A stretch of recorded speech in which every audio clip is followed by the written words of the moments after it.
తగ్గట్లుగానే ఆ నియోజకవర్గ రాజకీయాలు ఎప్పుడూ పోట్ల గిత్తలా కాలు దువ్వుకుంటూ ఉంటాయి. మాజీ మంత్రి, సిట్టింగ్ ఎమ్మెల్యే వారితో అక్కడ రాజకీయం రసవత్తరంగానే ఉంటుంది. ఒకే వరలోని రెండు కత్తులు వెనక్కి తగ్గేదే లేదంటున్నాయి.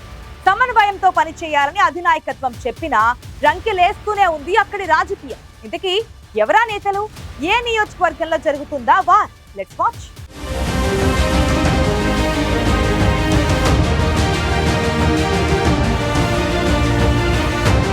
ఒంగోలు నియోజకవర్గంలో రాజకీయ అగ్గి రాజుకుంటూనే ఉంది. ముఖ్యంగా ఒంగోలు టీడీపీ ఎమ్మెల్యే దామచర్ల జనార్దన్, జనసేనలో చేరిన మాజీ మంత్రి బాలినేని శ్రీనివాసరెడ్డి మధ్య అంతర్యుద్ధంతో ఒంగోలు రాజకీయం దుమ్ము రేపుతోంది. ప్రకాశం జిల్లాలో పాపులారిటీ ఉన్న ఇద్దరు నేతలు కూటమి గొడుగు కిందే ఉన్నా వీరి మధ్య వైరం మాత్రం అలాగే కొనసాగుతోంది.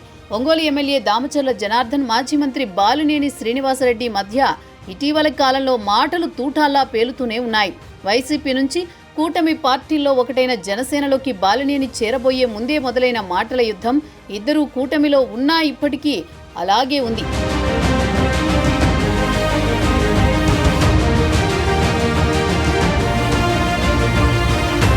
మాజీ మంత్రి బాలినేని జనసేనలో చేరినప్పుడు ఆయన అనుచరులు ఒంగోలులోని ప్రధాన కూడల దగ్గర ఫ్లెక్సీలు పెట్టారు. అయితే ఆ ఫ్లెక్సీల్లో బాలినేనితో పాటు దామచర్ల జనార్దన్ ఫోటో ఉండడాన్ని టీడీపీ శ్రేణులు వ్యతిరేకించారు.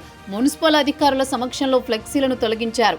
వైసీపీ హయాంలో టీడీపీ కార్యకర్తలపై దాడులు చేసి కేసులు పెట్టి ఇప్పుడు రాజకీయ లబ్ధి కోసం కండువా మార్చిన బాలినేని దామచర్లకు క్షమాపణ చెప్పాకే పార్టీలోకి రావాలని టీడీపీ తమ్ముళ్లు డిమాండ్ చేశారు. బాలినేని జనసేనలోకి వచ్చినా దామచర్ల జనార్దన్ అనుమతితోనే ముందుకు వెళ్లాలని డిమాండ్ చేశారు.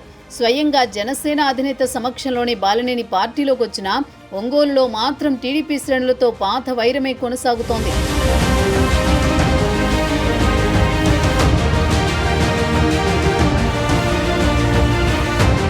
దామచర్ల బాలినేని మధ్య గ్యాప్ పూడకపోవడంతో కూటమి నేతల్లో విభేదాలకు చెక్ పెట్టేందుకు పవన్ ప్రయత్నాలు మొదలుపెట్టారు. ఇటీవల మార్కాపురం వచ్చిన జనసేన అధినేత కూటమి పార్టీల నాయకులు సమస్యలను అధిగమించి కలిసి ముందుకు వెళ్లాలని, చిన్న చిన్న లోటుపాట్లను సరిదిద్దుకోవాలని సూచించారు. దీంతో బాలినేని దామచర్ల మధ్య వివాదం సద్దుమణుగుతుందని భావించినప్పటికీ ఆచరణలో అదెక్కడా కనిపించడం లేదు. ఈ నేపథ్యంలో తాజాగా ఒంగోలులో మరోసారి ఫ్లెక్సీల రగడ చోటు చేసుకుంది.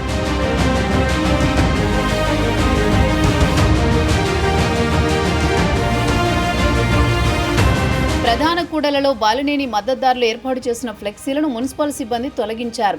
ఫ్లెక్సీలను తొలగించడంపై బాలినేని అభిమానులతో పాటు ఆయనకు అనుకూలంగా ఉన్న జనసేన నాయకులు ఆగ్రహం వ్యక్తం చేశారు.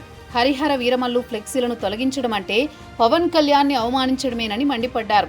ఫ్లెక్సీల తొలగింపు విషయాన్ని పవన్ కళ్యాణ్ దృష్టికి తీసుకువెళ్తామని, ఇలాంటి సంఘటనలు పునరావృతమైతే బాధ్యులైన వారు తగిన మూల్యం చెల్లించుకోక తప్పదని హెచ్చరించారు. దీంతో కూటమి నాయకత్వం ఈ నేతల వ్యవహార శైలికి చెక్ పెట్టేందుకు ఎలా వ్యవహరించబోతోందన్న చర్చ రాజకీయ వర్గాల్లో నడుస్తోంది.